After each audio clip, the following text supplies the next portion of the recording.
اعوذ باللہ من الشیطان الرجیم بسم اللہ الرحمن الرحیم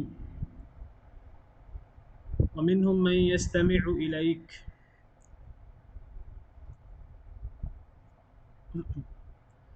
اور ان میں سے وہ بھی ہیں یستمع الیک جو غور سے سنتا ہے آپ کی طرف، جو کان لگاتا ہے آپ کی طرف۔ وجعلنا على قلوبهم أكنة أن يفقهوه وفي آذانهم وقرا، اور ہم نے بنایا ان کے دلوں پر اکنتاً پردے، ان یفقہوہ کہیں وہ اسے سمجھ نہ لیں، وفی آذانہم وقرا اور ان کے کانوں میں وقرا بوجھ ہے۔ اللہ رب العالمین فرما رہے ہیں کہ جو لوگ ہدایت حاصل کرنا چاہتے ہیں، نبی کریم صلی اللہ علیہ وسلم پر ایمان رکھتے ہیں، وحی پر ایمان رکھتے ہیں، تو یہ لوگ جب نبی کریم صلی اللہ علیہ وسلم انہیں اللہ کا فرمان قرآن کی صورت میں سناتے ہیں یا حدیث پیش کرتے ہیں ان کے سامنے، تو یہ لوگ اسے سنتے بھی ہیں اور ایسے لوگ اسے دل و جان سے قبول بھی کرتے ہیں۔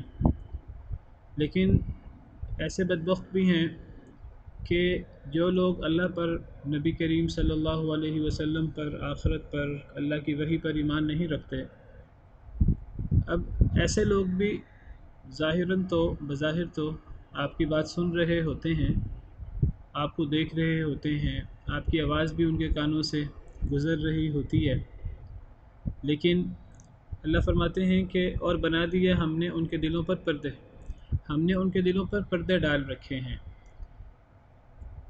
کہیں ایسا نہ ہو کہ وہ آپ کی بات سمجھ لیں، یعنی وہ آپ کی بات سمجھ ہی نہیں پاتے، کیونکہ ان کے اعمال کی وجہ سے، ان کے گناہوں کی وجہ سے، ان کے ایمان نہ لانے کی وجہ سے اللہ نے ان کے دلوں پر پردے ڈال دیے، اب وہ آپ کی بات سمجھ ہی نہیں سکتے۔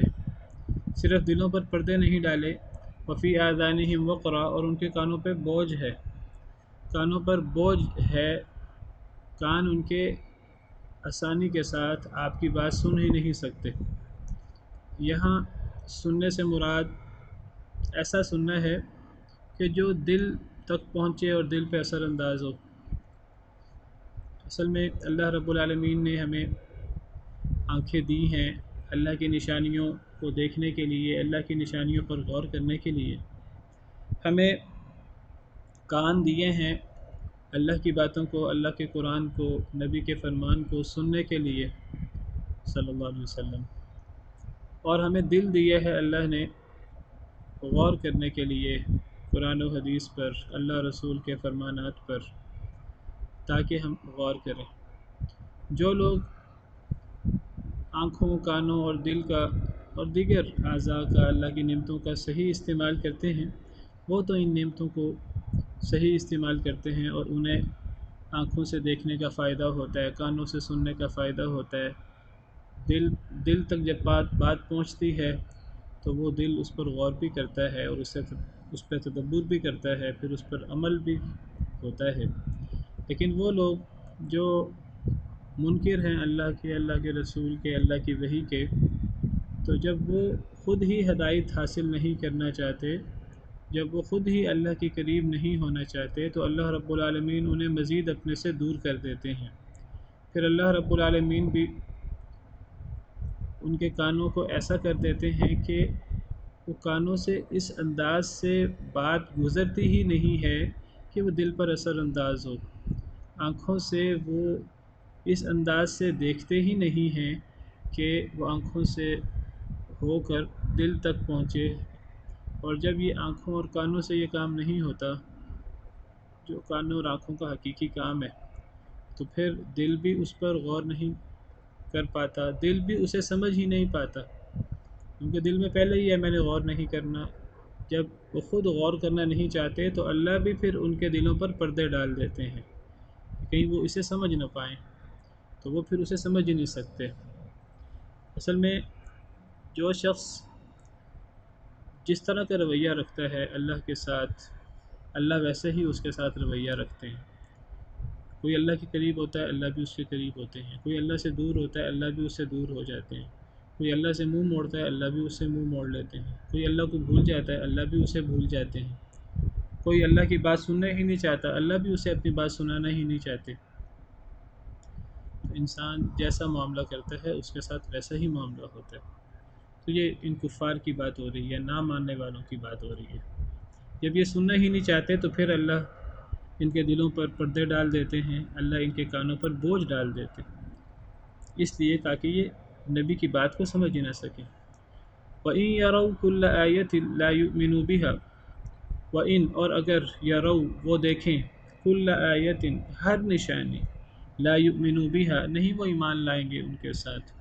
اگر وہ ہر نشانی بھی دیکھ لیں، بڑی سے بڑی نشانی بھی، بڑے سے بڑا معجزہ بھی انہیں دکھا دیا جائے، جس نے ماننا ہوتا ہے اسے کوئی سینکڑوں ہزاروں معجزوں کی ضرورت نہیں ہوتی، وہ ایک بات دیکھ کر، ایک معجزہ دیکھ کر بھی مان لیتا ہے۔ اور جس نے نہ ماننا ہو، جیسے میں نے آپ کے سامنے اس صورت کے شروع میں آیت کریمہ پیش کی تھی کہ اگر آسمان کے دروازے کر دیے جائیں، آسمان سے سیڑھی لگا دی جائے اور یہ اس سیڑھی پر چڑھنا بھی شروع کر دیں، پھر بھی یہ ایمان نہیں لائیں گے۔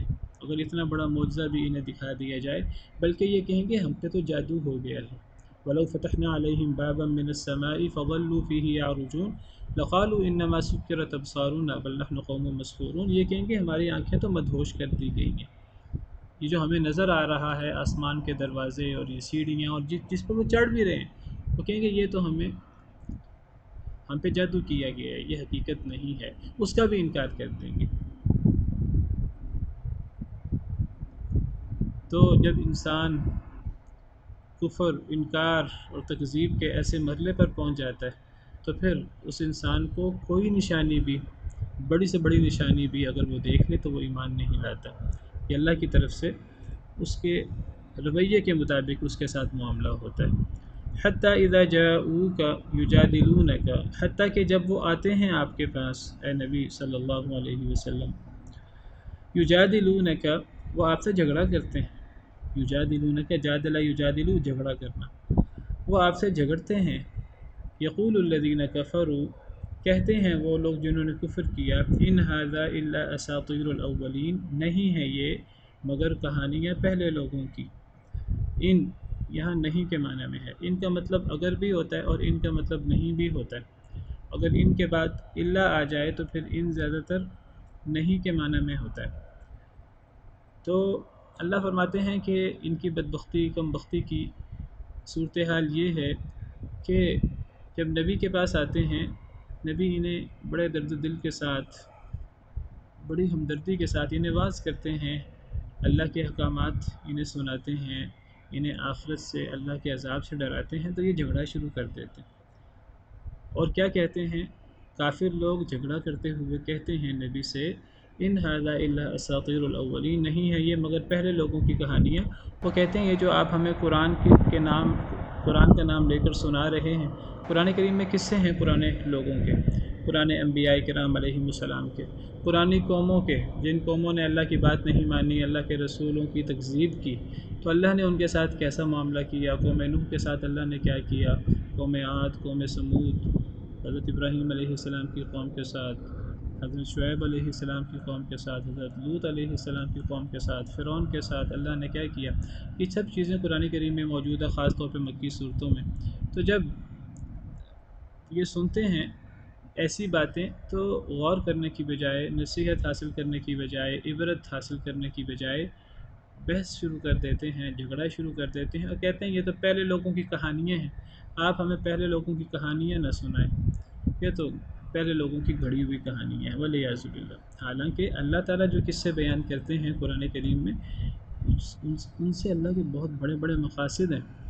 اللہ سمجھاتے ہیں کہ دیکھو یہ تم سے زیادہ طاقتور تھے، تم سے زیادہ ان کے پاس اختیار تھا، تم سے زیادہ ان کے پاس مال تھا، تم سے زیادہ ان کے پاس صلاحیتیں تھیں، تم سے زیادہ یہ طاقتور تھے جسمانی طور پر، لیکن اس کے باوجود جب انہوں نے اللہ کی نافرمانی کی، تو جب اللہ کا عذاب آیا، جب انہوں نے نبیوں کی تکذیب کی، کہ جب اللہ کا عذاب آیا تو اپنی یہ طاقت، اپنے اقتدار، اپنے مال و دولت، اپنے ہزاروں لاکھوں پیروکار ہونے کے باوجود یہ آپ اپنے آپ کو اللہ کے عذاب سے بچا نہیں سکے، تو اے قریش، اگر تم بھی یہی کام کرو گے، تم بھی اگر انکار کرو گے، تم بھی تکذیب کرو گے، تو تم پر بھی اللہ کا عذاب آئے گا۔ جب اللہ کا عذاب آئے گا تو تم بھی اپنے آپ کو اللہ کے عذاب سے بچا نہیں سکو گے۔ پرانے قصوں سے حاصل ہونے والے فوائد۔ پھر پرانے قصوں میں انبیاء کرام علیہم السلام، نبی کریم صلی اللہ علیہ وسلم کے لیے آپ کے قلب اطہر کو ڈھارس پہنچانے کے لیے اللہ پرانے قصے بیان کرتے ہیں۔ تو دیکھیے، جو پرانے انبیاء کرام علیہم السلام تھے، ان کے ساتھ بھی کفار نے اسی طرح کیا جو آپ کے ساتھ کر رہے ہیں۔ ان کو بھی وہ باتیں بناتے رہے، ان کو بھی وہ مجنون، جادوگر، جھوٹا کہتے رہے ولیعذ باللہ۔ ان کے ساتھ بھی وہ سازشی کرتے رہے، ان کو بھی وہ شہید کرنے کی سازشی کرتے رہے، کئیوں کو شہید کر بھی دیا۔ لیکن آخر کار کیا ہوا؟ آخر کار اللہ کا غلبہ ہوا، اللہ کے دین کا غلبہ ہوا، آخر کار وہ قوم مغلوب ہوئی۔ تو اس میں گویا کہ نبی کریم صلی اللہ علیہ وسلم کے لیے آپ کے دل کو ڈھارس تھی، آپ کو حوصلہ پہنچایا جاتا ہے پرانے قصوں کو بیان کر کے۔ پرانے قصے برے لوگوں کے لیے عبرت ہوتے ہیں کہ جس طرح پرانی قوموں پر عذاب آیا، تم پر بھی عذاب آئے گا، اور نبیوں کے لیے، ایمان والوں کے لیے اس میں وعدے ہوتے ہیں اللہ کے، کہ جس طرح اللہ نے پچھلے واقعات میں، پچھلی قوموں میں اللہ نے نبیوں کو، ایمان والوں کو غلبہ دیا، آخر کار وہی غالب آئے۔ تو اے نبی صلی اللہ علیہ وسلم، اے صحابہ، صبر کریں، حوصلہ کریں، انتظار کریں، آخر کار غلبہ آپ کا ہی ہوگا۔ تو یہ مقصود ہوتا ہے قصوں سے۔ لیکن ان قصوں سے کفار عام طور پہ فائدہ اٹھانے کی بجائے انہیں پہلے لوگوں کی کہانیاں کہہ دیتے ہیں۔ وَهُمْ يَنْهَوْنَ عَنْهُ وَيَنْأَوْنَ عَنْهُ، اور وہ ينہون روکتے ہیں، عنہ ان سے، یعنی نبی کریم صلی اللہ علیہ وسلم سے روکتے ہیں، یعنی لوگوں کو روکتے ہیں نبی کریم صلی اللہ علیہ وسلم سے۔ کیا مطلب؟ یعنی لوگوں کو روکتے ہیں نبی کریم صلی اللہ علیہ وسلم پر ظلم کرنے سے، زیادتی کرنے سے، نقصان پہنچانے سے۔ وَيَنْأَوْنَ عَنْهُ، اور خود بھی دور رہتے ہیں، عنہ اس سے، یعنی نبی صلی اللہ علیہ وسلم سے۔ یعنی لوگوں کو بھی نبی کریم صلی اللہ علیہ وسلم سے روکتے ہیں، لیکن خود بھی نبی صلی اللہ علیہ وسلم سے دور رہتے ہیں۔ کہتے ہیں کہ یہ آیت کریمہ ابو طالب کے بارے میں، جو آپ کے چچا ہیں، جو مسلمان نہیں ہوئے، پوری زندگی نبی کریم صلی اللہ علیہ وسلم کی حمایت کرتے رہے، آپ کی مدد کرتے رہے، لیکن کفار کو روکتے تھے نبی کریم صلی اللہ علیہ وسلم کو تکلیف دینے سے، کفار کے مقابلے میں نبی کریم صلی اللہ علیہ وسلم کی حمایت کرتے، نبی کریم صلی اللہ علیہ وسلم کا دفاع کرتے، لیکن وہ یہ سارا کام صرف اپنی قبائلی حمیت کی بنا پر کرتے کہ نبی کریم صلی اللہ علیہ وسلم ان کے خاندان میں سے تھے۔ وہ یہ کام اسلام کے لیے، اللہ کے لیے، اللہ کی محبت میں نبی کریم صلی اللہ علیہ وسلم کے دین کو سچ سمجھتے ہوئے یہ کام نہیں کرتے تھے، وہ صرف قبائلی، خونی، عصبیت، حمیت کی وجہ سے یہ کام کرتے تھے۔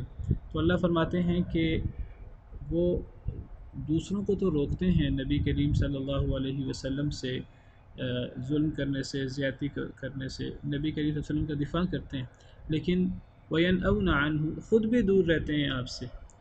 یعنی اصل فائدہ تو تب ہوتا دنیا اور آخرت کا کہ وہ آپ کا دفاع کرتے لوگوں کے بالمقابل، اور خود وہ آپ کے دین کو قبول کر لیتے، خود وہ آپ کے قریب ہوتے، خود وہ آپ کا کلمہ پڑھ لیتے، لا الہ الا اللہ محمد الرسول اللہ پڑھتے۔ لیکن ایک طرف تو وہ آپ کا دفاع کرتے رہے لوگوں سے، لیکن دوسری طرف وہ خود بھی آپ سے دور رہے، آپ پر ایمان نہیں لائے، مرتے دم تک ایمان نہیں لائے، حتیٰ کہ جب وہ مرض الموت میں تھے اور بیمار تھے شدید، تو نبی کریم صلی اللہ علیہ وسلم آئے اپنے چچا کے پاس، اور آپ نے اپنے چچا سے آپ کہتے رہے کہ اے چچا آپ کلمہ پڑھ لیجئے، میرا دین قبول کر لیجئے، میں اللہ کے ہاں کچھ جھگڑا کروں گا، میں اللہ کے ہاں کچھ بات چیت کروں گا، میں اللہ کے ہاں سفارش کروں گا، میرے پاس کوئی بنیاد ہونی چاہیے۔ وحاج لک بہا عند اللہ، میں آپ کے لیے اللہ کے ہاں کوئی بات چیت کرنے کے قابل ہوں گا، آپ کلمہ پڑھ لیجئے۔ لیکن وہاں ابو طالب کے ساتھی جو کافر تھے، ابو جہل اور دیگر لوگ، تو وہ بھی موجود تھے۔ وہ کہنے لگے کہ اے ابو طالب، پوری زندگی تو تم نے اپنے بھتیجے کا کلمہ نہیں پڑھا، اپنے بھتیجے کا دین قبول نہیں کیا، اب مرتے وقت اپنے بھتیجے کا دین قبول کر لو گے، اس کا کلمہ پڑھ لو گے۔ غیرت دلائی، غلط غیرت دلائی کہ اگر ایمان لانا تھا تو اپنی صحت میں ایمان لاتے، صحت کی حالت میں۔ اگر اب بیمار ہیں آپ تو اب پوری زندگی تو آپ بھتیجے کے دین پر آپ نہیں ہوئے، تو اب مرتے وقت اگر آپ بھتیجے کا دین قبول کر لیں گے تو یہ صحیح بات نہیں ہوگی۔ تو یہ ورغلایا ابو جہل نے شیطانی کام کیا اور دیگر کفار نے۔ تو ابو طالب نے کلمہ نہیں پڑھا، کہنے لگے کہ میں تو اپنے باپ عبد المطلب کے دین پر، اس کی ملت پر میں مر رہا ہوں، اور وہ فوت ہو گئے۔ تو نبی کریم صلی اللہ علیہ وسلم کو بڑا افسوس ہوا۔ آپ نے سیدنا علی بن ابی طالب رضی اللہ عنہ وارضاہ سے فرمایا کہ جاؤ جا کر ابو طالب پر مٹی ڈالو، نہ جنازہ پڑھا نہ کچھ اور، فرمایا جاؤ جا کر انہیں ڈھک آؤ، جاؤ جا کر ان کے جسم پر مٹی ڈال دو، انہیں دفنا دو۔ مسلمان تو مسلمان، کافر بھی انسان ہے، انسان ہونے کے ناطے اس کا جسم اس کو مٹی میں دفنانا چاہیے۔ لیکن آپ نے ابو طالب کے لیے جو ہے وہ دعا کرنے کی کوشش کی، عبداللہ بن ابی کے لیے دعا کرنے کی کوشش کی، اللہ تعالیٰ نے روک دیا۔ اللہ نے فرمایا کہ آپ جو کفر پہ فوت ہو جائیں ان کے لیے آپ دعا نہیں کر سکتے۔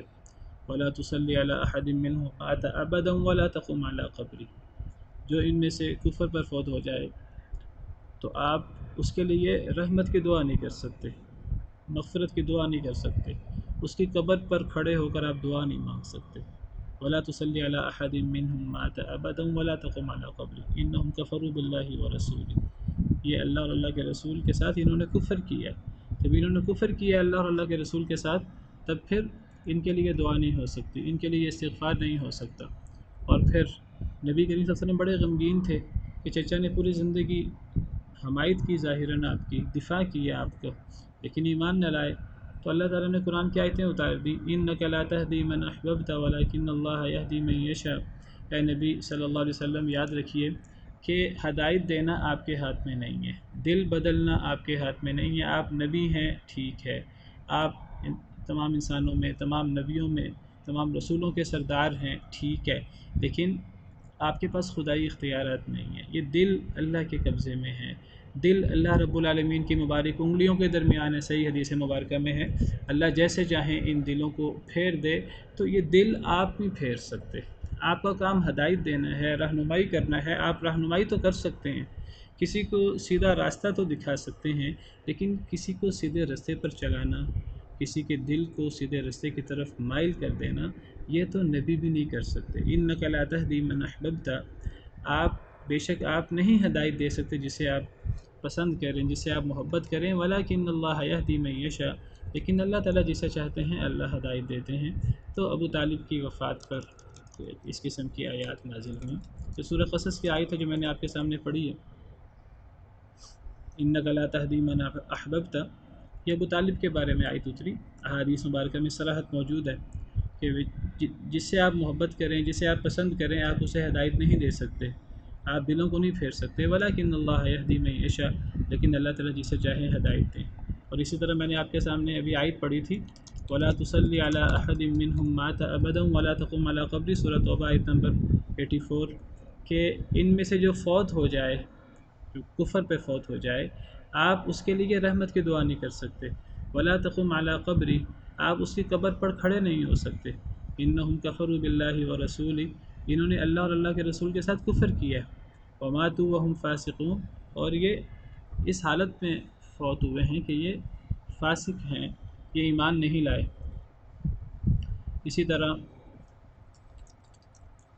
ایک اور جگہ فرمایا سورہ توبہ میں ہی آیت نمبر 113، ما كان للنبي والذين آمنوا أن يستغفروا للمشركين ولو كانوا أولي قربى من بعد ما تبين لهم أنهم أصحاب الجحيم۔ نبی کے یہ لائق نہیں اور نہ ایمان والوں کے کہ وہ مشرکین کے لیے استغفار کریں، چاہے وہ قریبی رشتہ داری کیوں نہ ہو۔ من بعد ما تبين لهم أنهم أصحاب الجحيم، اس کے بعد کہ ان کے لیے واضح ہو جائے کہ وہ جہنم والے ہیں۔ کیسے پتہ لگے گا کہ فلاں جہنم والا ہے؟ جب کوئی شخص کفر پر فوت ہوگا، جب کوئی شخص شرک پہ فوت ہوگا تو یہ واضح ہو جائے گا کہ وہ اصحاب جہنم میں سے ہے۔ جب کوئی کفر پر شرک پہ فوت ہو جائے تو نہ نبی کے لیے یہ جائز ہے، نہ ایمان والوں کے لیے یہ جائز ہے کہ وہ اس کے لیے استغفار کرے، چاہے وہ قریبی رشتہ داری کیوں نہ ہو۔ تو یہ آیت کریمہ ابو طالب کے بارے میں اتری ہے۔ تو اس سے پتہ لگتا ہے کہ کسی کافر کے لیے جو کفر پہ فوت ہو دعا نہیں کی جا سکتی۔ صحیح بخاری وغیرہ کی احادیث مبارکہ میں موجود ہے، نبی صلی اللہ علیہ وسلم نے فرمایا کہ ابو طالب کو قیامت کے دن عذاب ہوگا، ہلکا عذاب ہوگا، لیکن عذاب ہوگا اور وہ مستقل اس عذاب میں مبتلا رہیں گے۔ اور وہ عذاب کیا ہوگا؟ انہیں آگ کے جوتے پہنائے جائیں گے اور وہ آگ کے جوتے ان سے ان کا دماغ کھولے گا، والعیاذ باللہ۔ ایمان نہیں لائے، نبی کریم صلی اللہ علیہ وسلم کا کلمہ نہیں پڑھا، تو اس سے پتہ لگتا ہے کوئی کتنا ہی قریبی کیوں نہ ہو، جب تک وہ ایمان نہ لائے، جب تک وہ کلمہ نہ پڑھے، اس وقت تک وہ اللہ کے عذاب سے، اللہ کے غضب سے نہیں بچ سکتا۔ وہ قیامت کے دن جہنم میں جائے گا، اللہ کے غضب کا مستحق ہوگا، چاہے وہ نبی کریم صلی اللہ علیہ وسلم کا چچا ہی کیوں نہ ہو۔ تو فرمایا وَهُمْ يَنْهَوْنَ عَنْهُ وَيَنْأَوْنَ عَنْهُ، وہ روکتے ہیں یعنی لوگوں کو آپ سے، یعنی آپ کا دفاع کرتے ہیں لوگوں سے، وَيَنْأَوْنَ عَنْهُ، لیکن خود بھی دور رہتے ہیں آپ سے، وَإِن يُهْلِكُونَ إِلَّا أَنفُسَهُمْ وَمَا يَشْعُرُونَ، اور نہیں وہ ہلاک کر رہے مگر اپنے آپ کو، وَمَا يَشْعُرُونَ، اور وہ شعور بھی نہیں رکھتے۔ یعنی وہ دوسروں سے تو آپ کا دفاع کرتے ہیں لیکن خود بھی آپ پر ایمان نہیں لاتے، خود بھی آپ سے دور رہتے ہیں، آپ کے دین سے دور رہتے ہیں۔ اللہ فرماتے ہیں کہ نہیں وہ ہلاک کر رہے مگر اپنے آپ کو، اس کا نقصان انہیں ہی ہے۔ اسلام قبول نہ کرنے کا نقصان اسلام کو نہیں ہے، نبی کریم صلی اللہ علیہ وسلم کو نہیں ہے، وہ اللہ کو، رسول کو، اسلام کو، مسلمانوں کو نہیں نقصان دے سکتے، اپنے آپ کو ہی نقصان پہنچا سکتے ہیں۔ وما یشعرون، اور انہیں شعور بھی نہیں ہے، وہ سمجھتے بھی نہیں ہیں کہ وہ سراسر اپنا نقصان کر رہے ہیں۔ وَلَوْ تَرَىٰ إِذْ وُقِفُوا عَلَى النَّارِ، کاش کہ آپ دیکھیں، ولو اور کاش کے، ترا آپ دیکھیں، اذ وقفوا علی النار، جب وہ کھڑے کیے جائیں گے آگ پر۔ اللہ فرماتے ہیں کہ اے نبی صلی اللہ علیہ وسلم ذرا وہ منظر اپنے ذہن میں لائیے کہ جب یہ منظر ہوگا کہ جب انہیں آگ کے اوپر کھڑا کیا جائے گا، یعنی یہ میدان محشر کی بات ہے کہ آخرت کی بات ہے، جب آخرت میں یہ اللہ کے سامنے پیش ہوں گے، یہ ایمان نہ لانے والے، اسلام قبول نہ کرنے والے، چاہے وہ آپ کے قریبی رشتہ داری کیوں نہ ہو، جب یہ آگ پر کھڑے ہوں گے، جب انہیں آگ کے کنارے کھڑا کر دیا جائے گا، کاش کہ آپ دیکھیں جب یہ کھڑے کیے جائیں گے آگ پر، فقالوا، تو وہ کہیں گے یا لیتنا نرد ولا نکذب بآیات ربنا ونکون من المؤمنین، کہیں گے ہائے کاش کہ ہم نردو، ہمیں لٹا دیا جائے، کاش کہ ہمیں ایک دفعہ دوبارہ دنیا میں بھیج دیا جائے۔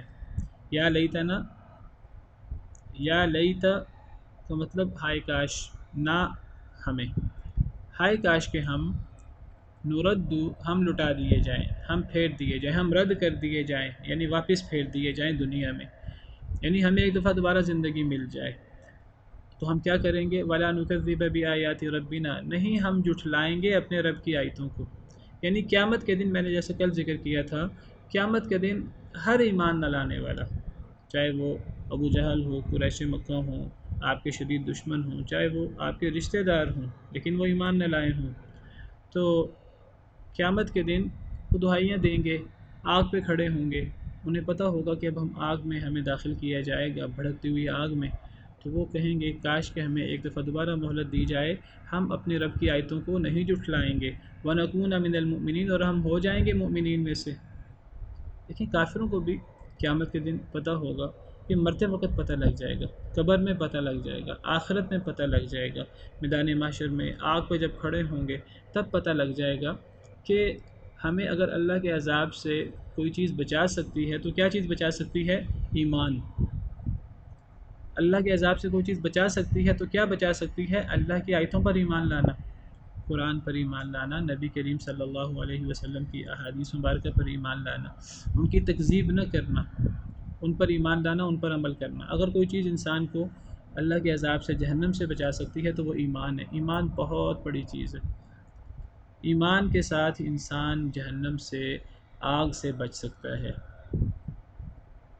اللہ کی آیتوں پر ایمان لا کر انسان اللہ کے عذاب سے بچ سکتا ہے۔ جب اللہ کی آیتوں کو نہ جھٹلائے تو وہ کہیں گے کاش کہ ہمیں ایک موقع اور دیا جائے، لیکن یہ اللہ رب العالمین کے اصول کے خلاف ہے، اللہ رب العالمین کی سنت طیبہ کے خلاف ہے۔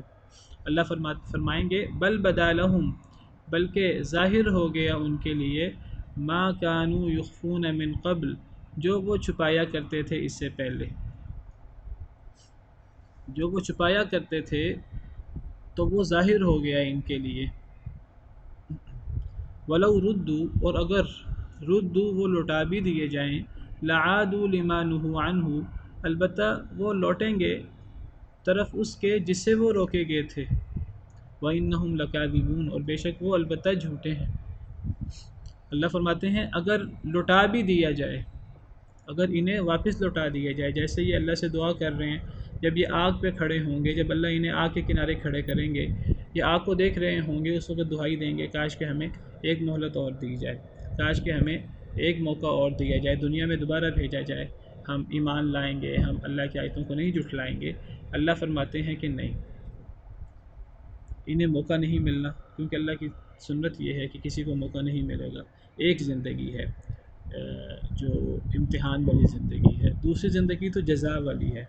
اب دوبارہ امتحان والی زندگی، دنیا کی زندگی کی طرف لوٹایا نہیں جا سکتا، لیکن اللہ فرماتے ہیں اگر بالفرض فرض کر لیا جائے، اگر انہیں لٹا بھی دیا جائے، اللہ فرماتے ہیں لعادوا لما نہوا عنہ، البتہ یہ وہی کام کریں گے دوبارہ جس سے انہیں روکا گیا تھا، دوبارہ یہ کفر کریں گے، دوبارہ یہ اللہ کی آیتوں کی تکذیب کریں گے۔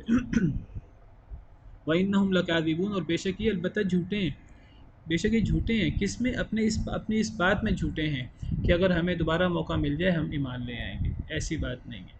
اصل میں انسان حیران ہوتا ہے کہ اگر کافر آگ پہ کھڑا ہو، آگ پہ کھڑا ہو کر بھی اگر وہ کہے کہ اے اللہ مجھے دوبارہ لوٹا دے، میں ایمان لے آؤں گا، اللہ فرماتے ہیں میں اگر لوٹا بھی دوں تب بھی یہ ایمان نہیں لائیں گے، یہ جھوٹ بول رہے ہیں۔ اصل میں بات یہ ہے کہ یہ جو لوگ ایمان نہیں لاتے اس کی وجہ یہ نہیں ہوتی کہ ان کے سامنے حقائق واضح نہیں ہوتے۔ یہ میری بات آپ نے غور سے سننی ہے، یاد رکھنی ہے۔ ایمان نہ لانے کی وجہ یہ نہیں ہے دعوت نہیں پہنچی، جس تک دعوت نہیں پہنچی وہ مکلف ہی نہیں ہے، اس کو اللہ کا عذاب ہی نہیں ہوگا۔ وما كنا معذبین حتی نبعث رسولا، اللہ فرماتے ہیں ہم عذاب نہیں دیں گے حتیٰ کہ ہم رسول بھیجیں۔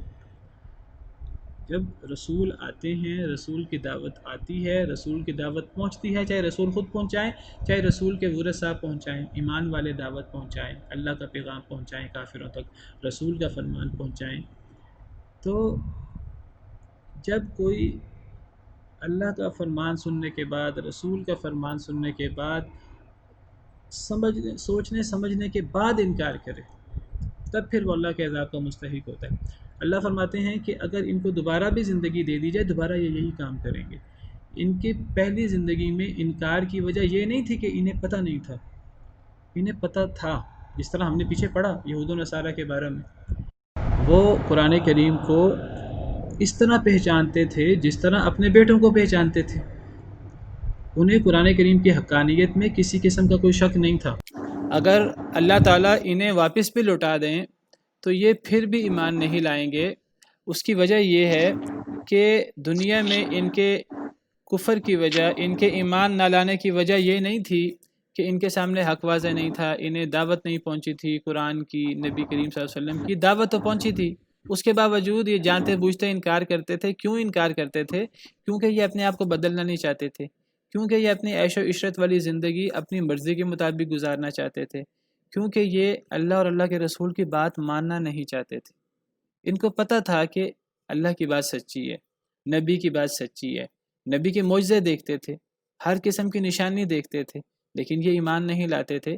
جب ہر نشانی دیکھ کر یہ ایمان نہیں لائے تو یہ صرف اپنے کفر اور تکبر کی وجہ سے ایمان نہیں لائے، لا علمی کی وجہ سے، جہالت کی وجہ سے یہ نہیں کہ ایمان نہیں لائے، یہ لا علمی کی وجہ سے ایمان نہیں لائے، یہ اپنے نہ ماننے کی وجہ سے ایمان نہیں لائے، یہ اپنی جس آسائش میں یہ تھے، یہ اپنی آسائش کو چھوڑنا نہیں چاہتے تھے، یہ دنیا کے وقتی فائدے میں مبتلا رہنا چاہتے تھے۔ ان کو پتہ تھا کہ اگر ہم ایمان لے آئیں تو ہمیں اپنے آپ پر کنٹرول کرنا پڑے گا، اپنی خواہش پر کنٹرول کرنا پڑے گا، اللہ کی باتیں ماننی پڑیں گی، لیکن یہ اللہ کی باتیں نہیں ماننا چاہتے تھے۔ ان کو پتہ تھا اللہ کی باتیں صحیح ہیں۔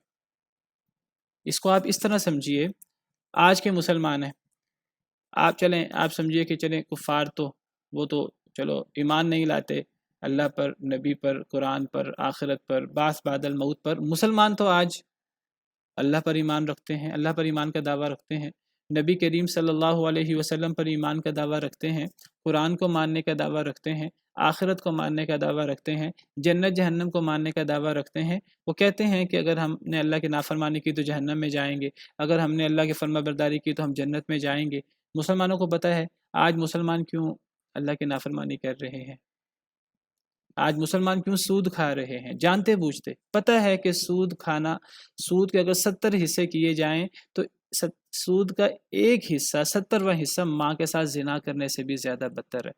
پتہ ہے، احادیث مبارکہ واضح ہیں، قرآن کریم کی آیات واضح ہیں۔ پتہ ہے کہ شرک کرنا کتنا بڑا گناہ ہے، لیکن لوگ شرک کر رہے ہیں۔ پتہ ہے کہ دین پر عمل کرنے سے آزمائشیں آتی ہیں، دین پر عمل کرنے سے اپنی خواہش نفس کو پیچھے ڈالنا پڑتا ہے، رشوت چھوڑنی پڑتی ہے، نمازیں پڑھنی پڑتی ہیں، اللہ رسول کے احکامات ماننے پڑتے ہیں، اللہ رسول کے بات کو اپنا آئین، اپنا دستور بنانا پڑتا ہے۔ لیکن کون ہے جو آج اس کو مانے؟ آج کے مسلمان وہ اس کو ماننے پر تیار نہیں ہیں۔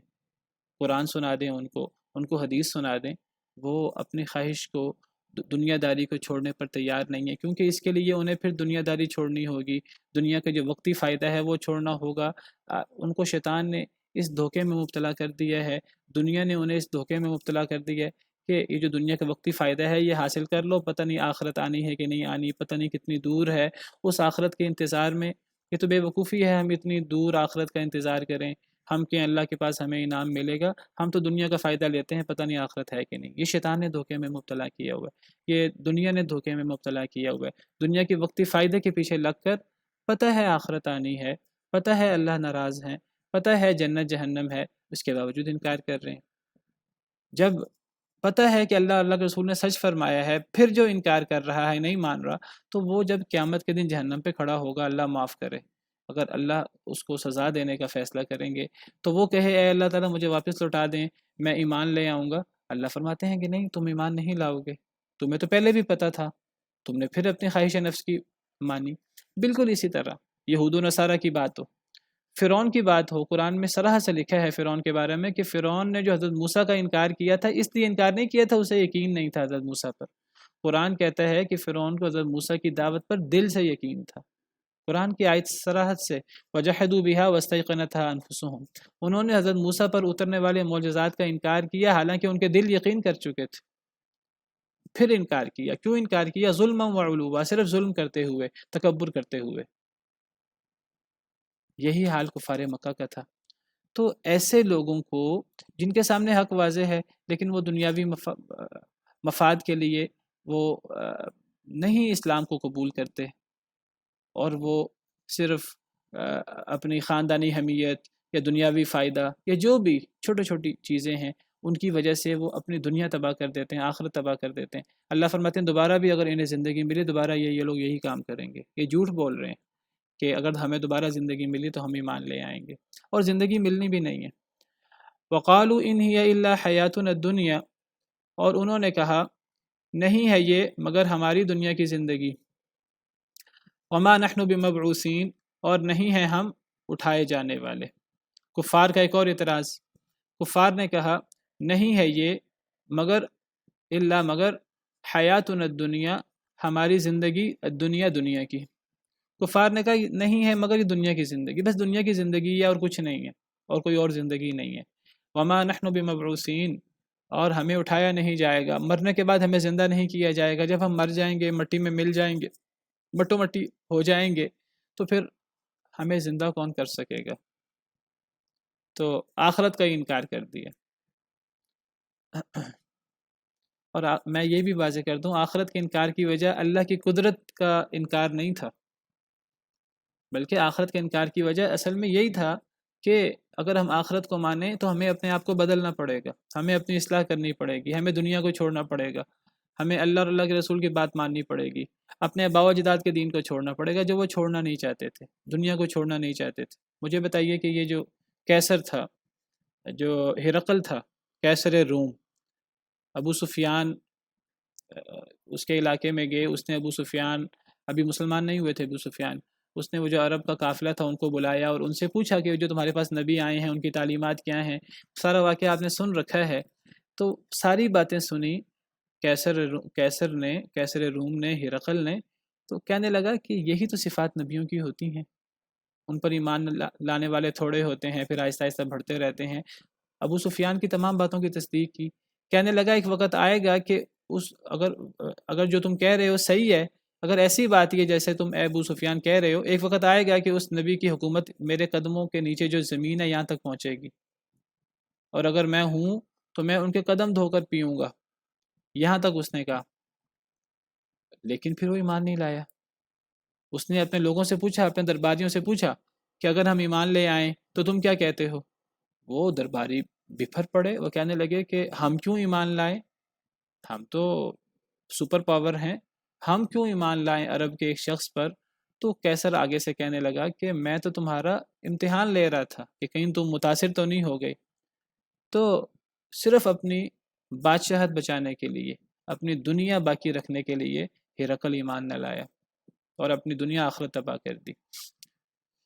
تو بہرحال انہوں نے کہا نہیں ہے یہ مگر ہماری دنیا کی زندگی، وما نحن بمبعوثین، اور نہیں ہمیں اٹھایا جائے گا. ولو تری اذ وقفوا علی ربہم، کاش کہ آپ دیکھیں جب وہ کھڑے کیے جائیں گے اپنے رب کے پاس. کاش کہ آپ دیکھیں اے نبی، آپ اپنے ذہن میں تصور کریں کہ وہ کیا موقع ہوگا جب یہ رب کے پاس کھڑے ہوں گے، یعنی میدان محشر میں اللہ رب العالمین کی عدالت میں کھڑے ہوں گے. قال، تو اللہ فرمائیں گے الیس ھذا بالحق، کیا یہ حق نہیں، کیا یہ آخرت حق نہیں جس کا تم انکار کرتے تھے، کیا یہ آگ جس پر اللہ انہیں کھڑا کریں گے، اللہ کہیں گے یہ جہنم، یہ آگ، یہ عذاب حق نہیں جس کا تم انکار کرتے تھے. قالوا بلا وربنا، وہ کہیں گے کیوں نہیں، قسم ہے ہمارے رب، وہ کہیں گے کیوں نہیں، بالکل حق ہے، ہم اپنے رب کی قسم اٹھا کر مانتے ہیں کہ بالکل حق ہے. میں بتا چکا ہوں کہ مرتے وقت ہر کافر ایمان لے آتا ہے، ہر فاسق اپنے فسق و فجور سے توبہ کرتا ہے، قبر میں ہر کافر فاسق توبہ کرتا ہے، ایمان لاتا ہے، آخرت میں ہر کافر فاسق ایمان لائے گا، قسمیں اٹھا اٹھا کر دہائیاں دے گا کہ میں ایمان لاتا ہوں، میں ایمان لاتا ہوں، قسم ہے ہمارے رب کی، کیوں نہیں، بالکل یہ حق ہے. لیکن مرتے وقت کوئی فائدہ نہیں ہے، قبر میں ایمان لانے کا کوئی فائدہ نہیں ہے، آخرت میں ایمان لانے کا کوئی فائدہ نہیں، کیونکہ اب دار الجزا شروع ہو گیا. قال، تو اللہ فرمائیں گے فذوقوا العذاب، پس چکھو عذاب کو، بما کنتم تکفرون، بسبب اس کے جو تم کفر کرتے تھے. اللہ فرمائیں گے کہ ٹھیک ہے، تم نے نہیں مانا دنیا میں جو دارالامتحان تھا، اب تم ہزاروں دفعہ اقرار کرو، قسمیں اٹھا اٹھا کر اقرار کرو، لیکن کوئی فائدہ نہیں، اب عذاب کو چکھو اپنے کفر کی وجہ سے جو تم دنیا میں کفر کرتے رہے. وقت ختم ہو گیا ہے، اسی پر بس کرتے ہیں. کوئی سوال آپ کا ہے تو کر لیجئے، کوئی ایک سوال کر لیجئے. شیخ، یہ اکثر لوگ کہتے ہیں کہ ابو طالب صاحب جو تھے وہ مواحد تھے. دیکھیے دعویٰ تو کوئی بھی کر لے، دعوے سے تو کچھ نہیں ہوتا، دعوے کے حق میں قرآن و حدیث سے دلائل پیش کرنے ہوتے ہیں. تو آپ یہ ذرا گروپ میں سوال کیجئے ابو طالب کے ایمان یا کفر کے بارے میں انشاءاللہ اس کا تفصیل سے جواب دیتا ہوں. سبحان ربک رب العزت عما یصفون وسلام علی المرسلین والحمد للہ رب العالمین.